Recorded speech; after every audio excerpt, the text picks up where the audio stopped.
الرحمن الرحيم الحاقة ما الحاقة وما أدراك ما الحاقة كذب ثمود وعاد بالقارية فأما ثمود فأهلكوا بالطاغية وأما عاد فأهلكوا بريح صرصر عاتية سخرها عليهم 7 ليال و8 أيام حسوما فترى القوم فيها صرعى كأنهم أعجاز نخل خاوية فهل ترى لهم من باقية وجاء فرعون ومن قبل والمؤتفكات بالخاطية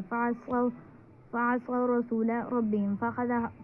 فأخذهم أخذة رابية إن لما طغى الماء حملناكم في الجارية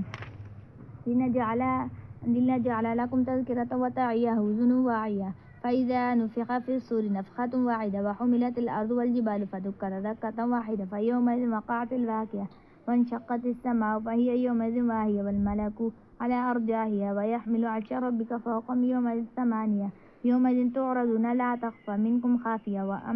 فأما من أوتي كتابه بيمينه فيقول هاؤم اقرءوا كتابيه إني ظننت أني ملاق حسابيه فهو في عيشة راضية في جنة عالية قطوفها دانية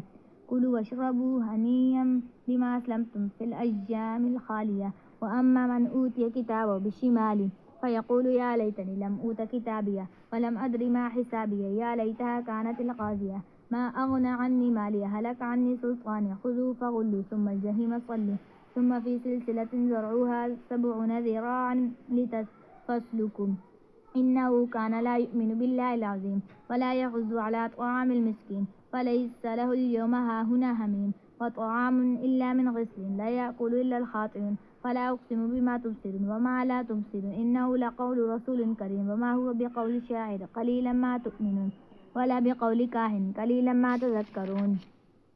تنزيل من رب العالمين ولو تقول علينا بعض الأقاويل لأخذنا منهم باليمين ثم لقطعنا منه الوتين فما منكم من أحد عنه حاجزين وإنه لتذكرة للمتقين وإن لنعلم أن منكم مكذبين وإن لحسرة على الكافرين وإنه للحق اليقين